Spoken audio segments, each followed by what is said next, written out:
Okay students, next जो topic है that is velocity dependent force.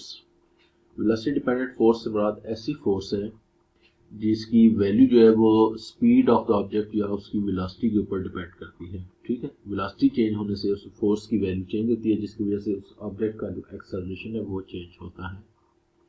अगर ऑब्जेक्ट का एक्सेलरेशन चेंज होता है दैट मीन्स के इस केस में आप जो इक्वेशंस ऑफ मोशन है फॉर यूनिफॉर्म एक्सेलरेशन वो यूज नहीं कर सकते ऑब्जेक्ट की मोशन को स्टडी करने के लिए, क्योंकि वो इक्वेशन सिर्फ उस वक्त यूज हो सकती है जब ऑब्जेक्ट का एक्सेलरेशन कांस्टेंट है। लेकिन अगर फोर्स आपकी वेलोसिटी डिपेंडेंट है तो उस केस में एक्सेलरेशन भी चेंज होगा वेलोसिटी के चेंज होने से, तो आप उन इक्वेशंस को यूज नहीं कर सकेंगे। तो ये एक कैरेक्टरिस्टिक है वेलोसिटी डिपेंडेंट फोर्सेस का कि उनकी जो वैल्यू है वो चेंज होती है स्पीड के साथ। स्पीड चेंज होने से, फॉर एग्जांपल स्पीड बढ़ने से वेलोसिटी डिपेंडेंट फोर्स की वैल्यू बढ़ सकती है और कम होने से कम हो सकती है। अब इसकी एक जो स्पेशल फॉर्म है, आप कह सकते हैं कि velocity dependent force is a force that depends on some power of velocity. ठीक है, का जो प्रोपोर्शनैलिटी होगी वो to some power of velocity होगी, to some power of speed होगी। ए की वैल्यू कुछ भी हो सकती है। हम यहाँ पे इसका स्पेशल केस कंसिडर करेंगे जिसको आप कहते हैं ड्रैग फोर्स। ठीक है, ड्रैग फोर्स आपने स्टडी करनी है। फोर्स डिफाइन भी कर देते हैं, ये है क्या,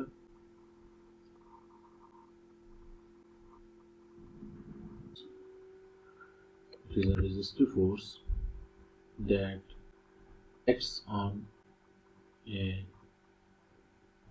object moving through a fluid। ठीक है, फोर्स कंसीडर करेंगे, इसमें हम ये कंसीडर करेंगे कि जो फोर्स ऑफ ड्रैग है इसको आप डी या इसको आप एफ डी से शो कर सकते हैं। ठीक है, एफ डी से भी इसको डिनोट कर सकते हैं। It is the resistive force that acts on object moving through a fluid. और इस क्योंकि ये रेजिस्टिव फोर्स है दैट मीन्स कि ये उसकी मोशन को अपोज करेगी। इसलिए अगर एक ऑब्जेक्ट जो है वो एक फ्लूइड में से टुवर्ड्स राइट मूव कर रहा है तो ये उसकी मोशन को अपोज करेगी और उसके अपोजिट डायरेक्शन में एक्ट करेगी, तो टुवर्ड्स लेफ्ट एक्ट करेगी। इसी तरह अगर एक ऑब्जेक्ट जो है वो लेफ्ट की तरफ मूव करता है, उसकी वेलोसिटी की डायरेक्शन टुवर्ड्स लेफ्ट है, तो फोर्स की डायरेक्शन उसके ऊपर टुवर्ड्स राइट होगी। ठीक है, दैट मीन्स कि drag force is always opposite in direction to the velocity. Special form of force consider करेंगे, हम ये कहेंगे कि जो ड्रैग फोर्स है that is directly proportional to single power of velocity. ठीक है, ए की वैल्यू यहाँ पे 1 होगी और अगर मैं इसको, और दूसरी बात ये साइन आएगा। ठीक हो गया, माइनस साइन का मतलब ये है कि कह लें कि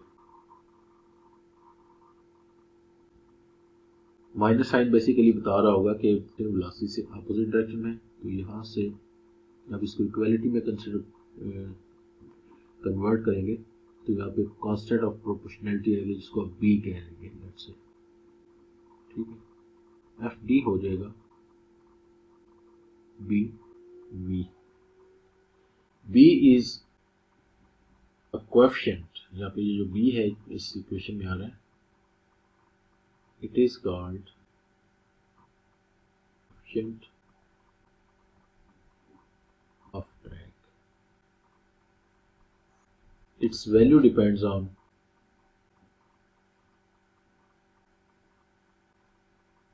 properties of object। For example उसका साइज क्या है, उसकी शेप क्या है, and on the properties medium as well.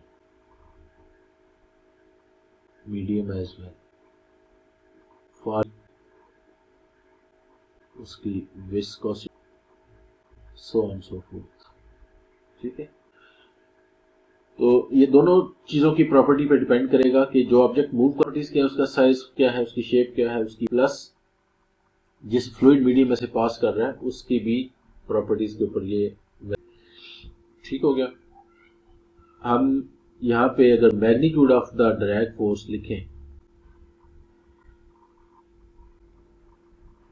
तो वो बनेगा f d equal to b v. हम यहाँ पे इस केस में, इस टॉपिक में वेलोसिटी का फार्मूला फाइंड करना है in terms of the due to the drag force. जब एक ऑब्जेक्ट मूव कर रहे हैं एक फ्लूइड में से, तो उसकी वेलोसिटी किस तरह से चेंज होगी ड्यू टू ड्रैग फोर्स। और वो फार्मूला डिराइव करने के लिए हम एक स्पेशल केस कंसिडर करेंगे। हम सपोज करेंगे कि एक ऑब्जेक्ट है, एक पार्टिकल है जिसकी मास m है और वो फॉल कर रहा है, ठीक है, थ्रू एयर, फॉल कर रहा है थ्रू एयर। तो ड्रैग फोर्स कितनी एक्ट करेगी प्लस उसकी वेलोसिटी किस तरह से चेंज होगी, हमने ये फाइंड करना है। तो हम इसको कहते हैं कि सपोज करें आपके पास एक पार्टिकल है, ये होगी magnitude of the drag force. Now we are going to discuss to find velocity of an object falling through air, let's say। ठीक है जी। तो अब हमें ये पता है कि drag force is equal to b v. ठीक है, तो फर्स्ट ऑफ ऑल जब ऑब्जेक्ट जो है वो अपनी मोशन स्टार्ट करेगा तो इनिशियली उसकी स्पीड 0 है, तो ड्रैग फोर्स उसके ऊपर कितनी हो जाएगी, 0। हम कहते हैं वेट उसका W इक्वल टू mg है। तो नेट फोर्स उसके ऊपर, नेट फोर्स होगी एफ आई, लेट्स से वो डाउनवर्ड्स मूव कर रहे हैं, फॉल कर रहे हैं, तो वर्टिकल डायरेक्शन में होगा, एफ वाई होगी, दैट विल बी, गिरेगा, ड्रॉप होगा, वेलोसिटी की डायरेक्शन, इनिशियल वेलोसिटी की डायरेक्शन जो होगी वो नीचे वाली पॉजिटिव होगी, तो नीचे की तरफ जो फोर्स एक्ट कर रही होगी उसको हम पॉजिटिव लेंगे, वो चुके हैं वेट वाली फोर्स। और ड्रैग फोर्स चूंकि वेलोसिटी की अपोजिट डायरेक्शन में एक्ट करती है, वो ऊपर की तरफ एक्ट करेगी, W माइनस एफ डी। ठीक है, ये नेट फोर्स होगी और नेट फोर्स होती है m इन, और ये भी बेसिकली वर्टिकल एक्सेलरेशन होगा, ये नेट एक्सेलरेशन होगा। ठीक है, तो शुरू में ड्रैग फोर्स 0 है, तो नेट फोर्स कितनी हो जाएगी, 0 हो जाएगा, क्योंकि W है mg के बराबर, तो ये इक्वेशन बनेगी W is equal to m a y, W है mg, m a y, m cancel हो जाएगा। इनिशियली ऑब्जेक्ट का जो एक्सेलरेशन होगा वो ग्रेविटेशनल एक्सेलरेशन के बराबर ही होगा। ठीक है, उसके बाद जो जो वो नीचे गिरेगा तो उसकी स्पीड बढ़ेगी। इनिशियली ये है, अगर ये ऑब्जेक्ट है जब v 0 था तो ये वेट की वैल्यू थी, तो उसके ऊपर ड्रैग फोर्स क्या था, ये है initial case, t is equal to 0 के ऊपर v 0 था। ठीक है, आफ्टर होगा कि वेलोसिटी की वैल्यू बढ़ने से अब ड्रैग वो भी बढ़ेगी। लेट से अब उसकी वैल्यू कुछ बढ़ के इतनी हो जाती है तो हम उसको, वेट वही रहता है। ठीक हो गया, इस केस में नेट फोर्स क्या हो जाएगी, वो अब इन दोनों का डिफरेंस होगी, वेट का, और इस केस में जो वेलोसिटी है दैट इज नॉट। ठीक है, आफ्टर लॉन्ग टाइम हम कह लेते हैं, जब ज़्यादा टाइम गुजर जाएगा, तो जो ड्रैग फोर्स है वो वेलोसिटी के बढ़ने की वजह से गिर रहा है, तो वेट की वजह से उसकी वेलोसिटी इंक्रीज हो रही है, तो उसके ऊपर ड्रैग फोर्स जो एक्ट कर रही है वो भी इंक्रीज हो रही है। एक टाइम फोर्स जो है उसकी वैल्यू वेट के बराबर हो जाएगी। ठीक है, इस केस में जब वेट के बराबर ड्रैग फोर्स की वैल्यू हो जाएगी तो नेट फोर्स कितनी हो जाएगी? जब वेट और ड्रैग फोर्स बराबर होगी तो नेट फोर्स, अगर आप एम वे वाई लिखें तो डब्ल्यू माइनस एफ टी तो हो गया जीरो, क्योंकि ये बराबर एम ए वाई, यहाँ से ये पता चल रहा है कि ए वाई की वैल्यू हो जाएगी। अगर ए वाई की वैल्यू जीरो हो रही है, ए वाई की वैल्यू जीरो हो रही है, कि दैट मीन्स कि वेलोसिटी जो है वो, क्योंकि अब एक्सेलरेशन जीरो हो गया, एक्सेलरेशन जीरो हो गया तो rate of change of velocity zero हो गया। Rate of change of velocity zero होने का मतलब है कि वेलोसिटी कांस्टेंट हो गई है, स्पीड कांस्टेंट हो गई है। इसको आप नाम देंगे वी टी का। v is equal to vt and vt is called terminal velocity या टर्मिनल स्पीड। ये वो फाइनल वेलोसिटी है ऑब्जेक्ट की, या जो फर्दर इंक्रीज नहीं हो रही, चेंज नहीं हो रही। ठीक है, इसके बाद क्योंकि वेलोसिटी चेंज नहीं हो रही तो उसको फाइनल वेलोसिटी देंगे। इन केसेस के लिए भी फोर्स जो है नेट फोर्स एफ वाई वो है W minus F D. This is, क्योंकि ये दोनों बराबर नहीं है तो ओवरऑल एक नेट एक्सेलरेशन मौजूद है। इस केस में लिख दिया हुआ डब्ल्यू माइनस एफ डी, क्योंकि एफ डी जीरो है तो एम जी होने की वजह से एम ए वाई, तो नेट एक्सेलरेशन ए वाई जो है वो ग्रेविटेशनल एक्सेलरेशन के बराबर है। अब हमने फाइंड करना है वेलोसिटी का फार्मूला। ये तो हमने बता दिया कि और ओवरऑल उसका इफेक्ट क्या आ रहा है वेलोसिटी के ऊपर। ठीक है, अब हमने डिस्कस करना है वेलोसिटी का फार्मूला और वो फाइंड कैसे करेंगे। ठीक है, हम ये कहते हैं कि जब ऑब्जेक्ट नीचे गिर रहा है, ठीक है जी, तो ये एफ डी है, तो जो y की ये वाली डायरेक्शन है हम ये पॉजिटिव लेंगे। ठीक है, डाउनवर्ड डायरेक्शन ऑफ y, नीचे आ रहा है तो हम कह रहे हैं y की वैल्यू बढ़ रही है। अब नेट फोर्स हमने लिख ली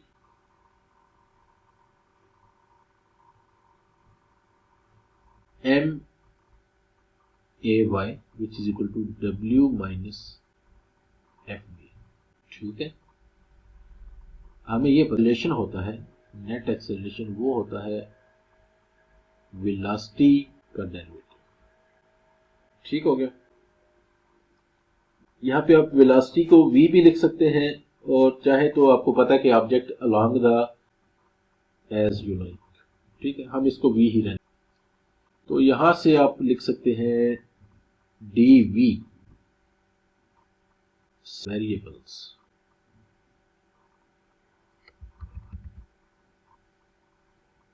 dv is equal to a times dt। ठीक है, but let's say this is equation 1, इसको 2 from equation 1 m equal to w minus f d, तो a y क्या बन रहा है over m, a y w की जगह पे वैल्यू पुट कर दो m g over m minus, ठीक हो गया, तो a y turns out to be, यहाँ पे एम जी ओवर एम में एम कैंसिल आउट हो जाएगा, यहाँ से सिर्फ जी बचेगा, और बी बाई एम इसको वी लिख देंगे इंटू बी। इस इक्वेशन को एक्सेलरेशन की वैल्यू इसको 2 में पुट करें, put a y from 3 into what this results is dv equals to ji minus b over m v d t. अब ये g minus b over m v है, ये फैक्टर है that contains the velocity v। तो हमें इसको move करने पड़ेगा टूवर्ड्स राइट, और लेफ्ट हैंड साइड पे सिर्फ टाइम का फैक्टर है, राइट हैंड साइड पे सिर्फ टाइम का फैक्टर रह जाएगा, लेफ्ट हैंड साइड पे वेलोसिटी का फैक्टर आ जाएगा। So this becomes g minus b over m, sorry यहाँ पे कितनी रहेगी, b over m is equal to d t. ठीक है, इसको आपने इंटीग्रेट करना है, d v g minus b over m v is equal to d t, इसको इंटीग्रेट करना है। तो नए सफ़े पे चलते हैं, d v over g minus b over m v is equal to d t हो गया। तो इंटीग्रेशन करेंगे t इज इक्वल टू 0 से लेके t तक। हम अगेन वही काम कर लेक्चर में किया था कि t को रिप्लेस करेंगे t प्राइम से। ठीक है, और v के ऊपर इंटीग्रेशन होनी है। ठीक है जी, तो v की जो इंटीग्रेशन है वो भी, और v जो t प्राइम जो चेंज हो रहा है वो है 0 से लेके t तक, और 0 से लेके उसकी वेलोसिटी जो v ऑफ t बन रही है। ठीक है, या आसानी के लिए हम इसको v प्राइम, v को v प्राइम से चेंज करते हैं,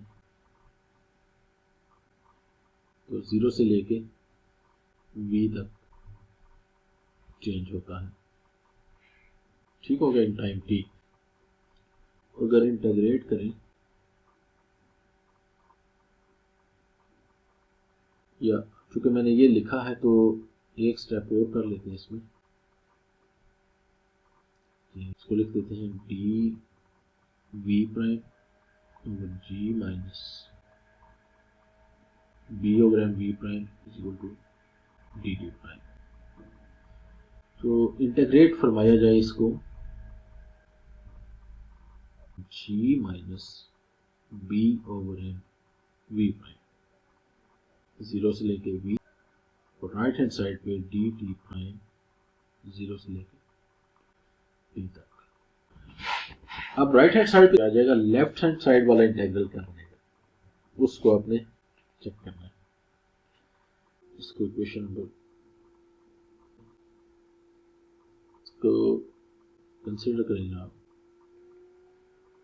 लेफ्ट हैंड साइड हम इसको थोड़ा सा सेपरेट करके सॉल्व कर रहे हैं ताकि इजीली क्लियर हो जाए, बाद में इसको वापस वहीं पे वैल्यू पुट कर। ठीक है जी, अब हमारे पास फंक्शन मौजूद है g माइनस बी प्राइम। ठीक है, हमने इसको डिफ्रेंशिएट करके चेक करते हैं, इसका डेरिवेटिव क्या बनेगा, d by d v g minus b over m v prime is equal to g वाला फैक्टर, उसका डेरिवेटिव, तो ये अगेन मिस्टेक हो गई, ये वाली प्राइम जो है पहला फैक्टर उसका, जी को जब with respect to D v prime differentiate करेंगे, फैक्टर वो है माइनस बी ओवर एम, तो D by d v prime of ये बनेगा minus b over m into one. That means के ये जो फंक्शन बन रहा है denominator over m v prime, इसका डेरिवेटिव है माइनस बी ओवर एम। सिर्फ एक कॉन्स्टेंट इंटीग्रल को माइनस बी ओवर एम से मल्टीप्लाइड कर दें तो ऊपर हमारे पास डेरिवेटिव बन जाएगा इस फंक्शन का। ठीक है, कि multiply and divide by minus b over m, तो 0 से v तक ऊपर आ जाएगा बी ओवर एम प्राइम, नीचे आ जाएगा g minus b over m, ये हो गया मल्टीप्लाई, और डिवाइड किया तो वो बन जाएगा माइनस एम। ये बात आपको क्लियर होनी चाहिए, अगर नहीं होती तो इसको डिवाइड करके देखें। डिवाइड करेंगे तो ये नीचे आएगा डिनोमिनेटर के, उसको उलट करके जब आप ऊपर लिखें। अब हमें ये पता है कि अगर डिनोमिनेटर में फंक्शन मौजूद हो और ऊपर उसका डेरिवेटिव मौजूद हो तो इंटीग्रल, ठीक है। हमारे पास ये सिचुएशन हो, फंक्शन जो है वो नीचे मौजूद हो और ऊपर उसका डेरिवेटिव हो, साथ में dx हो, तो ये बनता है उस फंक्शन का लॉग इंटीग्रल, ठीक है। For example f of x अगर x है तो उसका डेरिवेटिव क्या होता है, 1 हो जाता है, तो उसका इंटीग्रल क्या हो जाएगा, x आता है, ऊपर डेरिवेटिव 1 आता है, साथ में dx होता है, इसका आंसर log ऑफ x होता है, ठीक है। अब यहाँ पे डेरिवेटिव फंक्शन मौजूद है g minus b over m v prime और ऊपर उसका डेरिवेटिव है माइनस बी ओवर एम, ठीक। दैट मीन्स कि यहाँ पे ये इंटेग्रल बन रहा है minus m over b constant factor, जनाब log of g minus b over m v prime, ठीक है, और लिमिट्स है 0, ठीक हो गया। इसको खत्म कर दें तो माइनस, हम ये वैल्यूज पुट करें लिमिट की, e minus b over m v prime की जगह पे आ जाएगा v, और दूसरी लोअर लिमिट पुट करेंगे तो g minus b over m 0, तो log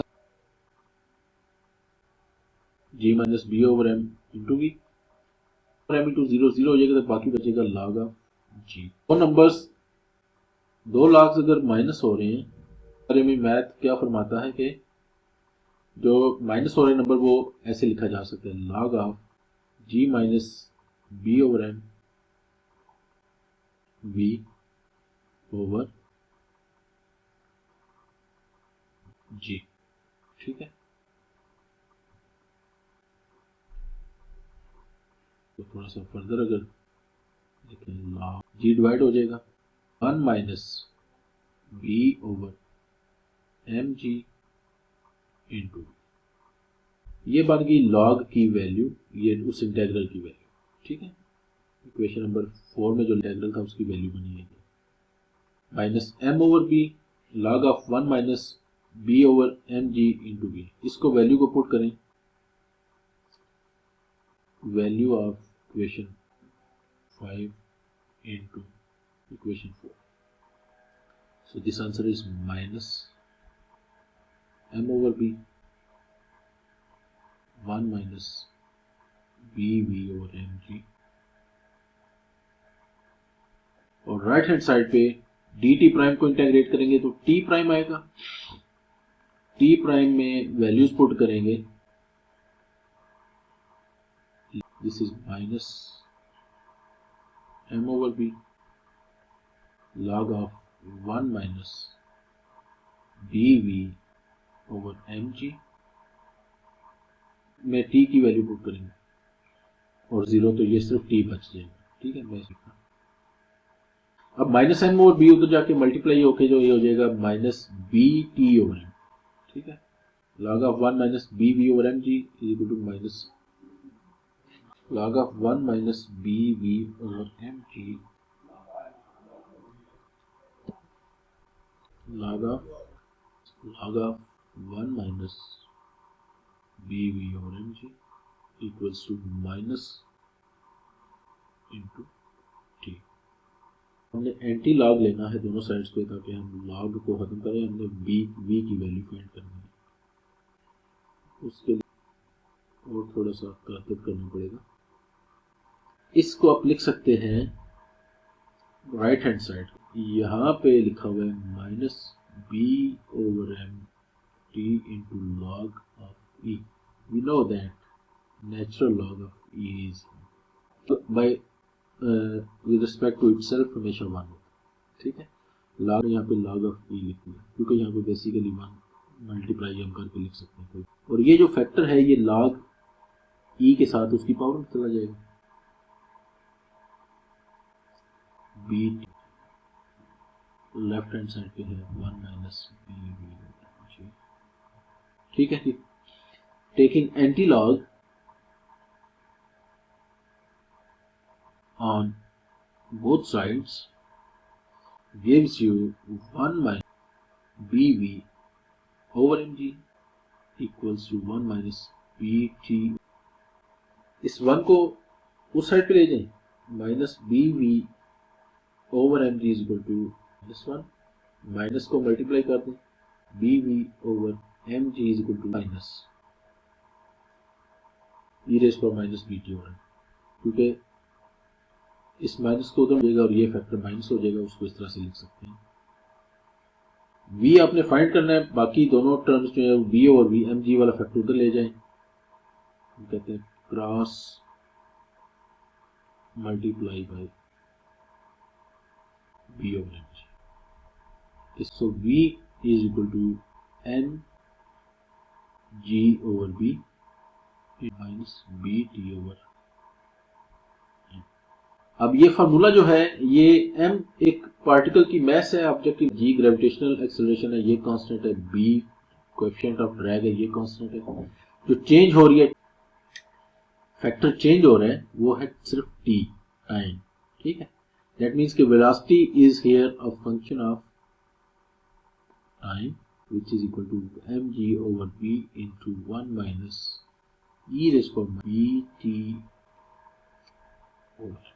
This is the formula for an object falling through air, for the velocity of an object falling through air when the air drag is present, जब उसके ऊपर drag force act कर रही होगी। इसको कहते हैं velocity of an object falling through air। Now we have to find the formula for terminal velocity। इसको vt से डिनोट करेंगे, और ये कैसे लिखते हैं, होती क्या है, constant velocity with which an object falls through air when drag force becomes equal weight of the object। जब जाहिर है ये दोनों फोर्सेस बराबर हो जाती हैं, नेट फोर्स 0 हो जाती है, एक्सेलरेशन 0 हो जाता है, वेलोसिटी कांस्टेंट हो जाती है according to Newton's second law. ये फर्स्ट लॉ, सोचे इसको कौन से लॉ के अकॉर्डिंग ये फार्मूला क्या बनेगा। अभी तो हमें ये नजर आ रहा है कि ये जो वेलोसिटी कर रही है यानी कि टाइम के साथ चेंज हो रही है, तो ये कांस्टेंट कब हो जाएगी, जाहिर है कांस्टेंट उसी वक्त हो पाएगी जब, तभी इसकी वैल्यू कांस्टेंट हो जाएगी, सिर्फ कांस्टेंट फैक्टर्स पे डिपेंड करेगी तो कांस्टेंट नंबर आ जाएगा, कांस्टेंट वैल्यू आ जाएगी। टाइम का फैक्टर तभी खत्म हो सकता है जब ये एक्सपोनेंशियल फैक्टर 0 हो जाए, ठीक है, सिर्फ 1 बच जाए ब्रैकेट में। So when t approaches to infinity, यानी कि इंफिनिटली लॉन्ग टाइम इंटरवल गुजर जाए, जब बहुत ज्यादा टाइम गुजर जाए उसको गिरते हुए, आइडियल केस में, उस वक्त e रेज़ टू पावर, हम इसको लिमिट लिखते हैं, then vt is basically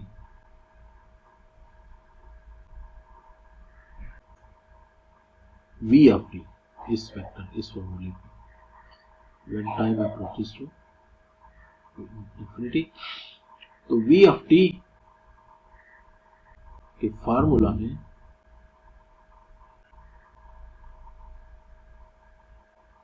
mg constant है, इसको कुछ नहीं कहेंगे, सिर्फ टाइम वाले फार्मूला में वाली फैक्टर होगी। ठीक हो गया।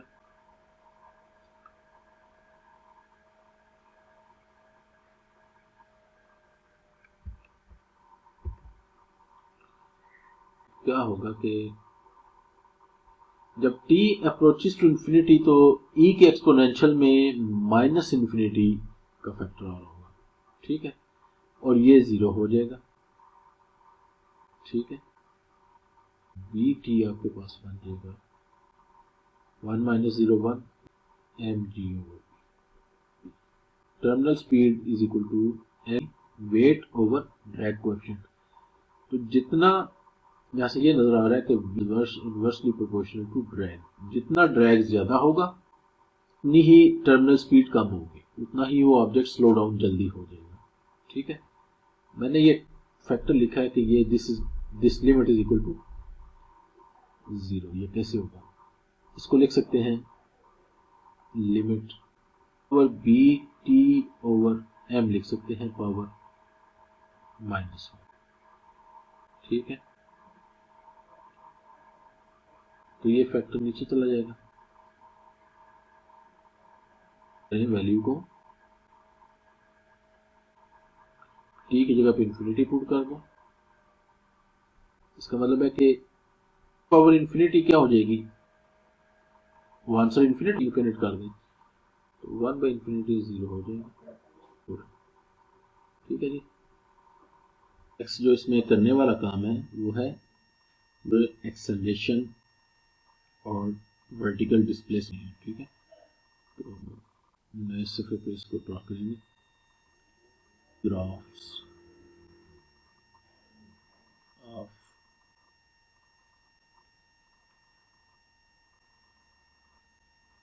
सेकंड जो चीज है एक्सेलरेशन भी,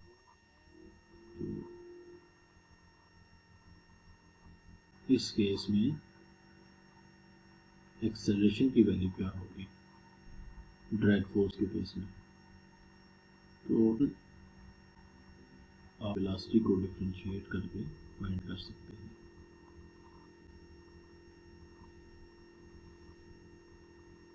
D by d t velocity है m g over b 1 minus e raise to minus b over m into t. M g वाला फैक्टर कॉमन हो जाएगा, d by d t e raise to minus b over m into t. 1 का derivative with respect to prime 0 हो जाएगा। अगला जो factor है exponential, उसका डेरिवेटिव उसको एक स्टेप फर्दर ले जाए, m g over b minus into minus b over m e raise to b over m. M cancels with m and b cancels with b, minus और minus plus हो जाएंगे। Acceleration बनेगा g times e raise to minus b over m T.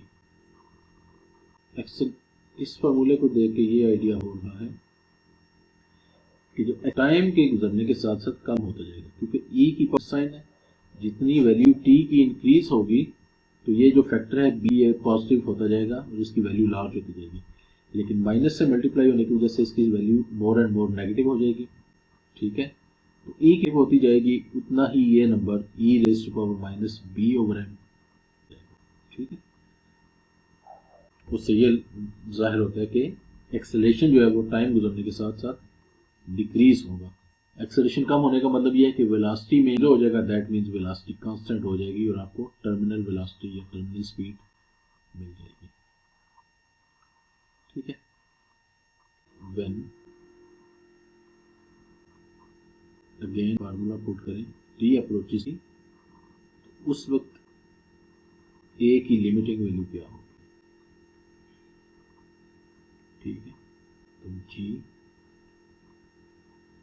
Limit e raise power b over m t raise power -1 as t approaches infinity again बनेगा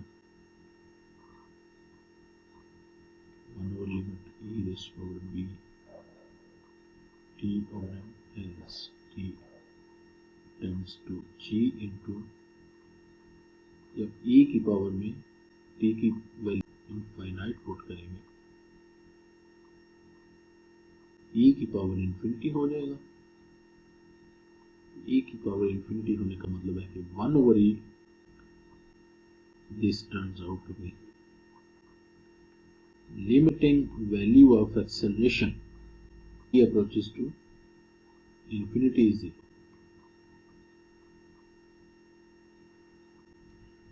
अपनी maximum value जी आप t is equal to 0 पे भी value check कर सकते हैं acceleration की क्या होगी। जब t 0 है तो एक्सेलरेशन है e raise to power a equal to g e raise to power minus b over m t। एक में t की वैल्यू 0 पुट कर दूँ a of 0 e raise to power minus b over m into 0। e की power हो गई 0 तो anything raise to power 0 is 1। a equal to 0 के ऊपर वैल्यू है that is initial value of the acceleration of the object that is gravitational acceleration. तो यानी कि जब वो मोशन स्टार्ट करता है तो वो फ्री फॉलिंग कंडीशन के साथ स्टार्ट करता है, उसका acceleration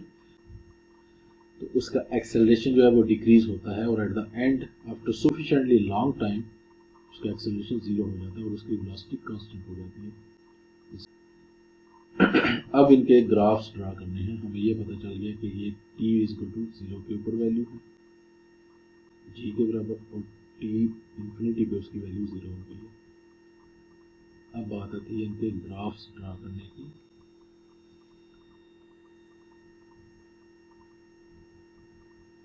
graphs of weight velocity का फार्मूला हमें याद है m g over b 1 minus e raise to minus, ठीक है। तो वेलोसिटी की वैल्यू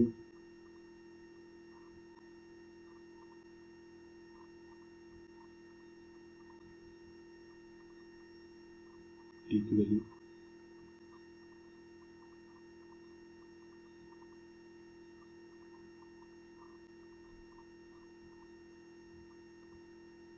1 माइनस 1 तो ये 0 हो जाएगा। अप्रोच कर रहा है तो वेलोसिटी की वैल्यू इस वक्त हो जाती है vt के बराबर, ठीक है। वर्टिकल एक्सिस पे v को as a function of time plot करते हैं, हॉरिजॉन्टल एक्सिस पे टाइम को प्लॉट करते हैं। t जब 0 है तो वेलोसिटी 0 है और जब t आपका इंफिनिटी को अप्रोच कर रहा है तो ये जो 1 minus e raise to power minus m का आपको फार्मूला नजर आ रहा है, इसका जो ग्राफ बनता है ये ग्राफ कुछ इस तरह से बनता है।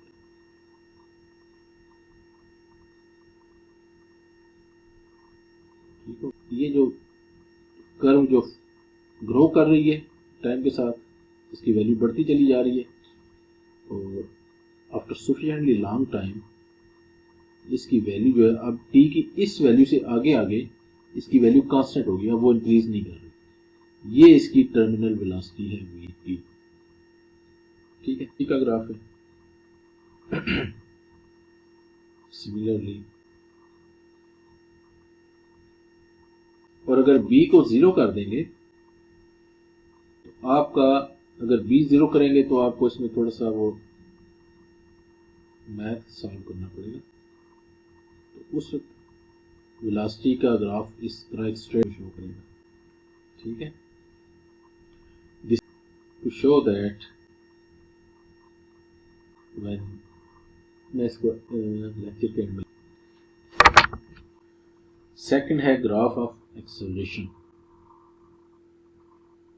एक्सेलरेशन है हमारे पास g टाइम्स वैल्यू पता है कि एक्सेलरेशन है g के बराबर और जब t इन्फिनिट हो रहा है यानी कि दैट मीन्स कि आफ्टर सफिशिएंटली लॉन्ग टाइम जो एक्सेलरेशन है दैट बिकम्स 0, ठीक है, ये दो लिमिटिंग वैल्यूज हमें पता है एक्सेलरेशन ग्राफ में ऑलरेडी मतलब।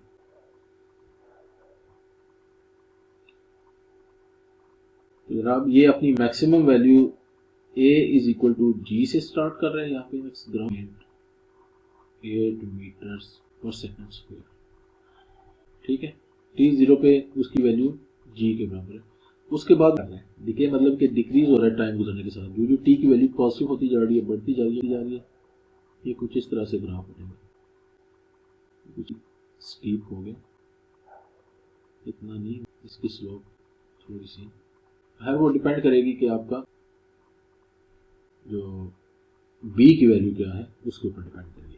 तो जब t 0 को इन्फिनिटी को अप्रोच करेगा तो होता होता 0 हो जाएगा। This is a of t, इस फॉर्मूले का ये ग्राफ प्लॉट किया गया है। आप ये भी देख सकते हैं कि अगर ड्रैग को 0 कर दें, को 0 कर दें, दैट मीन्स ड्रैग कोएफिशिएंट 0 हो रहा है, नो ड्रैग, नो। इस केस में एक्सेलरेशन क्या हो जाएगा, और e की पावर में माइनस b की जगह पे 0 पुट कर देंगे तो अगेन g पावर 0 हो जाएगी, तो वो 1 हो जाएगा। यानी कि जब ड्रैग प्रेजेंट नहीं है तो acceleration is only due to gravity, और ये फ्री फॉर्म मोशन होगा जो हम नॉर्मली पढ़ते चले आए हैं। ठीक हो गया। एंड है vertical displacement vy, sorry vy नहीं, y ऑफ t। तो फर्स्ट ऑफ ऑल उसका फॉर्मूला, ठीक है, हम यहाँ पे वर्टिकल डिस्प्लेसमेंट के लिए यूज कर रहे हैं।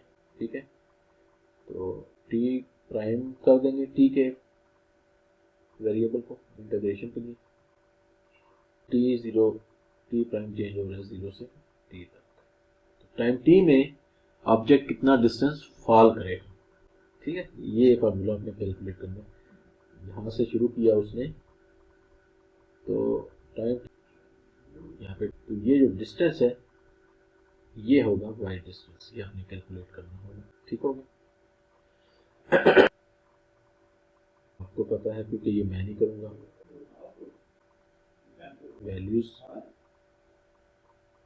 कर दी गई हैं, इसको इंटीग्रेट किया जाए, जो भी फार्मूला आपका बनेगा वो आप उसका ग्राफ जो होगा वो इस तरह का होगा। आपका जो फार्मूला बनना चाहिए वो आप ये चेक कर लें कि उसमें लिमिटिंग की वैल्यू 0 के ऊपर टाइम t0 पे क्या, इंफिनिटी पे क्या होगी।